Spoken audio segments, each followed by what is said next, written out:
tudo bem? Aqui com vocês é o professor Rafael Carlos, de Sociologia, da plataforma Gonçalves Dias. E nessa videoaula de hoje, a gente vai tratar do assunto questões de gênero, gênero e sexualidade. E essa aula está dividida em 6 tópicos. Então, para você não perder nada, aproveita e copia logo aí. Primeiro tópico da aula, nós vamos falar como começou a distinção entre sexo e gênero. No segundo tópico, vou te mostrar a perspectiva do grande Sigmund Freud, pai da psicanálise. Depois, vou falar da perspectiva da teórica francesa Simone de Beauvoir. No quarto tópico, vou te falar as contribuições do sociólogo Pierre Bourdieu sobre esse tema. No quinto, nós vamos entender o sexo como dimensão biológica. E para fechar a aula, vamos falar sobre o gênero como dimensão sociocultural, ok? Então a aula está dividida em 6 partes. Vamos começar da primeira parte, que é exatamente mostrando para você como começou essa distinção entre sexo e gênero na intelectualidade. As discussões sobre essa temática ainda são vistas como bastante polêmicas, nós sabemos disso, para a grande parte da sociedade que evita ou acha que não é interessante discutir sobre sexo e gênero. Vale perguntar, por que se costuma diferenciar as noções de sexo e de gênero e desde quando e como começou essa diferença, essa distinção? E aí a gente volta no tempo para o século XIX. No século XIX, o tema da sexualidade e dos comportamentos humanos em relação aos desejos e afetos passou a ser objeto central de uma nova ciência, chamada psicanálise, criada por Sigmund Freud. Então, olha só, não foi na sociologia que começou essa discussão. Na verdade, foi uma discussão que começou na psicanálise, devido a esse estudo mais científico, mais detalhado, sobre a questão dos desejos e afetos relacionados ao comportamento do ser humano. Esse é o ponto de partida do debate sobre gênero e sexualidade. Então a gente volta lá para a origem da psicanálise, no final do século XIX, com Sigmund Freud. E por isso que o segundo tópico da aula é exatamente esse, a perspectiva sobre gênero e sexualidade, de acordo com Sigmund Freud. Freud afirma que a relação entre sexualidade e o sexo se estabelece pela relação da criança com o pai e com a mãe, assim como pelo reconhecimento, por parte da criança, de ter ou não ter um falo. Falo, nessa linguagem, se refere ao órgão genital masculino. Por isso que, às vezes, tu olha alguns textos que falam, por exemplo, sobre expressões fálicas. Expressões fálicas são aquelas que representam o falo, portanto, o órgão genital masculino. Os comportamentos feminino e masculino se manifestariam, segundo Freud, a partir do momento em que a criança percebe se ela tem ou não tem um pênis, que ele chama, na psicanálise, de estágio fálico. É quando a criança começa a construir a sua identidade, a sua personalidade, a partir dessa percepção, se ela tem ou se não tem um falo, ou seja, se ela tem ou não tem um órgão genital masculino.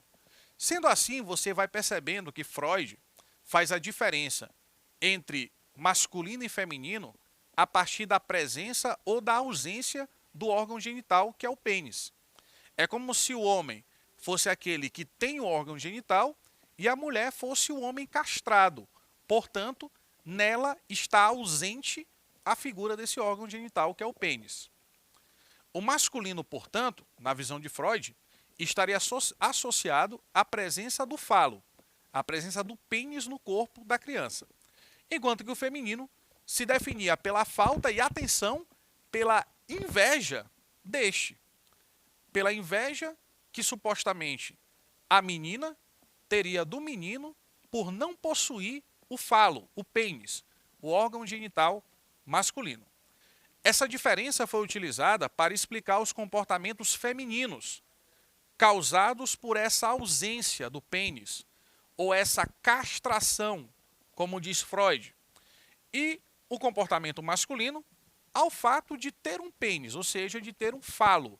Lembra sempre que a expressão falo é sinônimo do órgão genital masculino, que é o pênis, ok? Então, toda vez que a gente falar sobre falo, a gente está falando sobre o pênis, sobre o órgão genital masculino. Percebe a diferença que Freud faz entre o feminino e o masculino? O masculino é aquele que possui o pênis, que tem esse órgão genital, e o feminino é o ser castrado. Portanto, está ausente no corpo desse ser o órgão genital fálico, o órgão genital masculino. E por isso as mulheres teriam inveja dos homens, por não possuírem esse órgão genital, segundo a psicanálise freudiana. Depois, já no andamento do século XX, surge a teoria de uma pensadora francesa, chamada Simone de Beauvoir. Se escreve o nome dela, Simone de Beauvoir, mas se pronuncia Simone de Beauvoir. Beauvoir discorda dessa visão que a gente viu ainda há pouco do Freud sobre esse tema, afirmando que o destino anatômico não poderia explicar os comportamentos associados ao masculino ou feminino. Freud coloca na anatomia, na presença ou ausência do órgão genital masculino, tipos diferentes de comportamento. O que Beauvoir está dizendo? Ela está dizendo, Freud, eu não concordo com isso. Eu acho que não é a anatomia que vai definir o comportamento masculino e feminino. Então ela discorda da perspectiva anterior, que é a da psicanálise de Freud. É preciso observar, segundo Beauvoir, como o ambiente cultural e educacional é responsável pela construção e principalmente pela imposição de padrões de comportamentos aos meninos e meninas. Então, assim, desde muito cedo, no ambiente familiar, no ambiente escolar, por exemplo, você tem as chamadas brincadeiras de meninos e brincadeiras de meninas, cores femininas e cores masculinas. Então, essa separação, essa distinção, é algo que, segundo Beauvoir, não se explica pela biologia ou pela anatomia do corpo, mas sim pelos valores e comportamentos que a sociedade, ao longo do tempo, vai reproduzindo e vai perpetuando, inclusive a partir das instituições, como a escola, a família, a igreja e outras. Ok? Então percebe que são ideias diferentes. Freud, na psicanálise, fala da questão anatômica, da presença ou da ausência do órgão genital masculino, como que diferencia o comportamento masculino e feminino. Aí aqui a Beauvoir está dizendo que não é isso, não é a anatomia, mas sim os valores da sociedade, os comportamentos e práticas sociais que ao longo do tempo vão sendo transmitidos, vão sendo ensinados às crianças e que estabelece um universo masculino de comportamento e um universo feminino diferente desse primeiro masculino. Beauvoir estabelece também a distinção entre sexo e gênero. Para ela, são duas coisas diferentes. O sexo corresponde aos traços biológicos e às genitálias distintas entre macho e fêmea. Então, o corpo, né, a biologia, a anatomia do corpo, é que define o sexo. Sexo é uma questão biológica, anatômica, segundo Beauvoir. Só que quando a gente fala sobre gênero, a gente está falando de outra coisa, que não tem a ver com a anatomia do corpo, mas tem a ver com as expectativas e as construções sociais sobre os comportamentos de meninos e meninas, os comportamentos masculinos e os comportamentos femininos. Então, naturalmente falando, o corpo do menino e da menina é diferente. Os órgãos genitais são diferentes. A anatomia é diferente. Mas não é isso, segundo Beauvoir, que define o masculino e feminino. O que define de fato isso em termos de gênero são as práticas sociais, as relações sociais, os valores culturais e tudo aquilo que a gente vai aprendendo ao longo do nosso processo de socialização, através da nossa presença nos determinados ambientes culturais, educacionais e sociais, onde começa a haver essa divisão daquilo que é masculino e daquilo que é feminino, das brincadeiras, das cores, das roupas. Então, de certa forma, na visão de Beauvoir, é isso que vai construindo esses dois universos. Não é a biologia, mas é, sobretudo, os padrões construídos culturalmente e socialmente. E aí tem uma frase da Beauvoir, que inclusive já foi questão do Enem em 2015. E eu me lembro que na época que essa questão caiu, ela gerou muita discussão, até pelo não entendimento do que realmente ela quis dizer com essa frase. que é uma frase que Beauvoir escreve no livro chamado Segundo Sexo, que ela diz o seguinte: ninguém nasce mulher, torna-se. É como se ser mulher não fosse uma coisa que era biologicamente determinado, mas é algo que socialmente é construído. Você nasce fêmea ou macho, mas você se torna mulher ou homem a partir do momento que você começa a absorver os valores, comportamentos e práticas que a sociedade vai ao longo do tempo te ensinando. Então, por isso que existe a diferença entre fêmea humana e mulher, ou entre macho humano e homem. A frase de Simone de Beauvoir expressa a ideia de que existe uma diferença entre o que é biológico, natural, da fêmea humana e também do macho, e a dimensão social ou cultural de ser mulher, de ser feminino ou de ser masculino, de ser homem.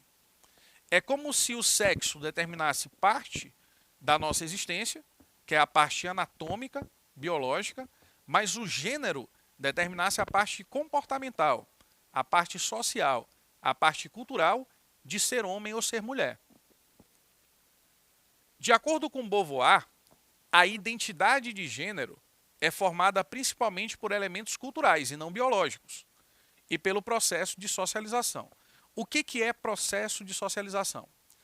É o que a gente aprende ao longo do tempo, vivendo em família, nas relações de vizinhança, na igreja, na escola, certo? Então, nos vários ambientes que a gente circula. E a gente vai aprendendo as normas, os valores, os comportamentos, e a gente vai, portanto, socializando. Nós vamos nos tornando seres sociais. E é por esse processo, segundo Beauvoir, que o gênero vai sendo construído. Porque o gênero, para ela, não é determinado biologicamente. Não vem da natureza humana, mas sim é um construto, ou seja, uma construção da cultura e da sociedade. A sociedade molda o comportamento adequado para meninos e meninas. Por exemplo, cabelo longo, geralmente associado às meninas, e cabelo curto aos meninos. Quer dizer então que menino não pode ter cabelo comprido? Não, não é isso, pode ter. Mas geralmente a associação do cabelo comprido está para a mulher, está para o ser feminino. E do cabelo mais curtinho está para o homem, para o ser masculino. Além também das brincadeiras de menino, como carrinho, futebol. Percebe que geralmente as brincadeiras de menino são brincadeiras que exigem um ambiente fora da casa, né? Então você vai brincar de carrinho, o carro ele te leva para algum lugar. Então é sempre um ambiente da locomoção, é fora do espaço privado. Você vai jogar futebol na pracinha, no campinho, com seus amigos. Então existe essa preparação desde muito cedo, segundo Beauvoir, do homem para fora da casa. E as brincadeiras de menina, quais são? Boneca, casinha, que geralmente são brincadeiras restritas ao ambiente da casa. Então até a questão do público e do privado, do lado da rua e do lado da casa, também se fazem presente nesses dois universos, na construção cultural e social daquilo que é o masculino e daquilo que é o feminino. Contribuições de Pierre Bourdieu. Quem é Pierre Bourdieu? Pierre Bourdieu é um pensador francês do século XX, sociólogo. A utilização do termo gênero, a partir da década de 70, substituindo os papéis sociais de sexo, que era como era chamado antes, passou a enfatizar os processos de construção dos comportamentos em relação ao corpo e aos afetos. Então, a partir dos anos 70, atenção para essa informação, anota no teu caderno, a partir dos anos 70, a intelectualidade passa a substituir papéis sociais de sexo pelo termo gênero. É um termo que começa a ser consolidado a partir da segunda metade do século XX. Essas novas teorias que vão surgindo no século XX buscaram desnaturalizar os padrões de normalidade. Jovem, o que significa desnaturalizar? Significa não transformar numa coisa natural. Considerar que não é algo da natureza humana, mas é algo que é aprendido socialmente, que é construído pela cultura. E esse padrão de normalidade acabava legitimando uma relação de dominação masculina. Existia, segundo Bourdieu, um poder simbólico do ser masculino sobre o ser feminino. E esse poder era perpetuado, era transmitido ao longo do tempo, a partir do processo de socialização. Pierre Bourdieu afirma que as estruturas e as instituições sociais partem de uma construção simbólica, em que as características masculinas e femininas são naturalizadas. Então a gente toma, segundo Bourdieu, o comportamento de meninos e meninas como se já fosse uma coisa que vem da natureza humana. Como se a menina tivesse sempre que ser dócil, carinhosa, e o menino tivesse que ser mais impetuoso, mais firme. Então essas características, na visão de Bourdieu, elas não são naturais. Elas são naturalizadas, ou seja, elas são tomadas como naturais, mas de fato elas não são parte da natureza, da dimensão biológica da existência do ser humano. Elas são uma construção cultural. E quando você naturaliza isso, quando você considera que essa diferença entre homens e mulheres é algo da natureza humana, é muito mais difícil para você desnaturalizar, para você considerar a desconstrução desse padrão de normalidade, desse padrão de naturalidade que supostamente existe no comportamento masculino e feminino. Podemos encontrar nas instituições, segundo Bourdieu, o que é instituição? Família, escola, igreja, são exemplos de instituições. Podemos encontrar nas instituições um processo mais rigoroso e mais sistemático, ou seja, mais organizado, de normas em relação ao gênero e à sexualidade. Então, na própria escola, por exemplo, na família, na igreja, você percebe que esses padrões de comportamento masculino e feminino, eles já vão sendo muito bem definidos, muito bem delimitados, sistematicamente, rigorosamente. A família e a escola podem ser tomadas como duas grandes instituições que reproduzem os marcadores de gênero, as diferenças entre o masculino e o feminino, assim como estereótipos relacionados aos homens e às mulheres. Então, olha só, você aí, garoto, garota que está assistindo essa aula, se você tem irmão, se você tem irmã, você sabe que o padrão de educação e de comportamento de vocês é diferente. Geralmente para o menino, né, e eu sei disso, existe uma flexibilidade um pouco maior do comportamento em relação à menina, em relação à sua irmã, por exemplo. Então tem coisas que os meninos fazem que está tudo bem, por exemplo, ficar sem roupa que eu digo sem camisa, ficar só de short jogando futebol na rua. Para os meninos é tranquilo. Para as meninas já não é, porque existe um padrão diferente de comportamento, de expectativa social, de educação. Então tem coisas que para o universo masculino são aceitas, mas que para o universo feminino são negadas, ou são vistas como erradas, ok? Coisas básicas, coisas comuns que você consegue perceber aí na diferença de tratamento entre você e sua irmã, ou entre você e seu irmão. Na família, a definição da identidade do bebê, antes dele nascer, já é debatida antes do seu nascimento, antes do processo mesmo de ter o bebê ali. Ainda na gravidez, já é debatido se vai ser menino ou menina, já vão prever sua personalidade, se ele vai ser extrovertido igual ao pai, se vai ser mais dócil igual à mãe. E o gosto, ou até mesmo a profissão do bebê, ela já é meio que, né, cria-se uma expectativa, uma projeção antes do bebê nascer. Constrói-se uma projeção da identidade da criança de acordo com as expectativas em relação ao gênero ou sexo. Na família, os uniformes se distinguem. Aliás, na escola, assim também como as filas e atividades para meninos e meninas. O banheiro, antes compartilhado por todos no ambiente familiar, toma-se também um importante marcador de gênero nos primeiros espaços públicos que a criança vai frequentando. Então, na escola tem um banheiro separado, menino e menina. Na casa, não. Todo mundo usa ali o mesmo banheiro. Pode-se dizer que o sexo está relacionado às distinções anatômicas e biológicas entre homens e mulheres. O sexo é referente a alguns elementos do corpo, como as genitálias, os aparelhos reprodutivos, os seios, etc. Assim, existem pessoas do sexo feminino, com vagina, vulva, algumas pessoas do sexo masculino, com pênis, e pessoas intersexuais, que são casos raros, que existem genitais ambíguos ou ausentes. E para a gente fechar nossa aula, o gênero é uma dimensão sociocultural.